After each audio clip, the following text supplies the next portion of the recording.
Alright, first of all, my name is Alex Cohilas, C-O-H-I-L-A-S.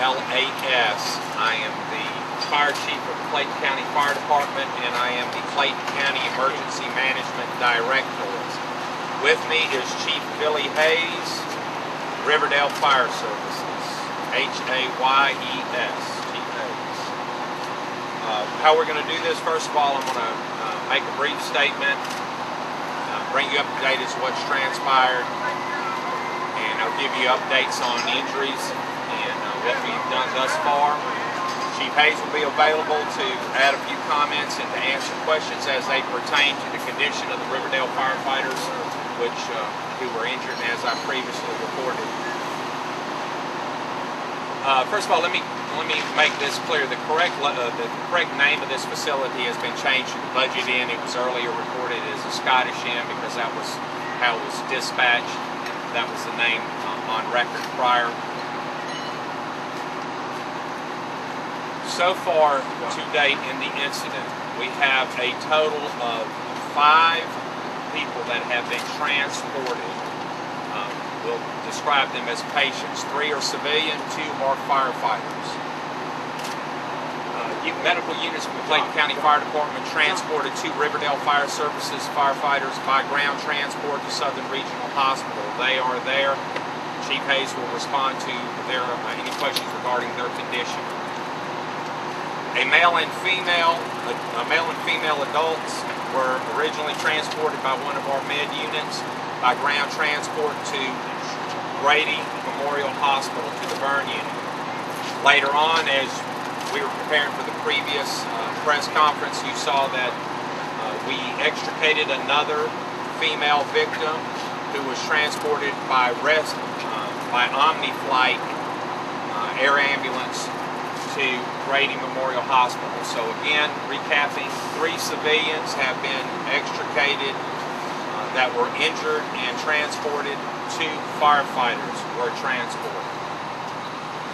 I want to take at this point and highlight the courageous efforts of the Riverdale Fire Services and Clayton County firefighters whose swift action was frankly responsible for there not being more victims. They moved, first arriving fire units moved very quickly to evacuate no less than a dozen occupants, and were it not for their swift action, there could have and probably would have been more injuries and fatalities. Unfortunately, I have to report that we have found 5 bodies. We have a good idea as to their identity, but we are not going to release that information pending notification of family and verification. I can tell you at this point we have a total of 5 fatalities, but we are working hard to get a positive ID. We think we know who they are, but we want to notify next of kin, or identify whatever available next of kin. We have finally, with the help of Atlanta Gas Light, cut off the gas. Earlier I reported to you that the gas meter was involved and it complicated our firefighting and rescue efforts. That problem has been resolved. We have searched, better term to understand. We have searched 3/4 of the building now that we have got the gas shut off to the one last problem area. We have units there clearing rooms, doing secondary searches, making sure that there are no other victims. So that's what I have for you now, and I'll be happy to answer any questions, and Chief Hayes is also available. Do you suspect that there may be more bodies in there at this point, or how confident do you feel that everybody's either out accounted for or the place has been searched?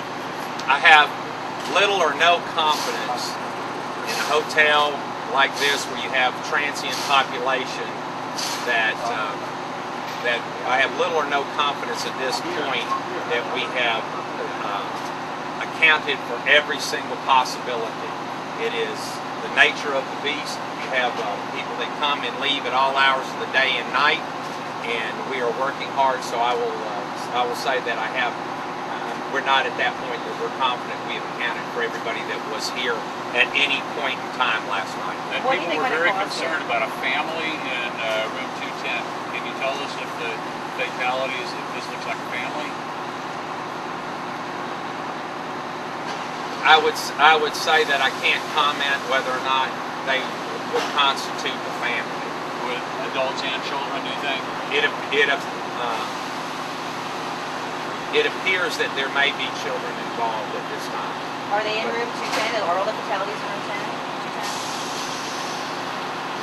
210? I can't speculate as to the room they were actually found, because we have had, and the reason why I'm hesitant to even respond to that is that we had roof collapse over much of that area on the second floor. So to say exactly where the bodies are located would be pure speculation. Chief, we're hearing from people who were in there that it was neighbors knocking on doors, smoke detectors, smoke alarms. Either they weren't there or they weren't working. Do you know anything about this? I have heard similar reports, but what I can tell you is that we have investigators from Clayton County Fire Department. We have assets of Riverdale Fire Services Inspection Department here. We have members of ATF, GBI, State Fire Marshal's Office, and we will get to the bottom of it. I know this, well, I'll leave, Chief Hayes can respond to any questions regarding last time the building was inspected, but, you know, I'm confident that it was inspected last year, and he can answer any questions as to the condition at that time. Where did it start and what might it cause? It's too early to speculate as to cause. I can tell you by the appearance of the burn pattern that as you face the building here, the left rear section, second floor appears to be where most of the fire damage or deepest charring and burning occurred. So that is where we will begin our investigation. Does it look like it started in the building, or does it look like it started outside and spread to the building? Too early to say. How many people were staying there? That is also unclear. Management, part of the problems, which I don't believe you were here earlier, but one of the things that I covered earlier is that the office was completely destroyed, where all the records of who was staying were kept. Therefore, they were destroyed.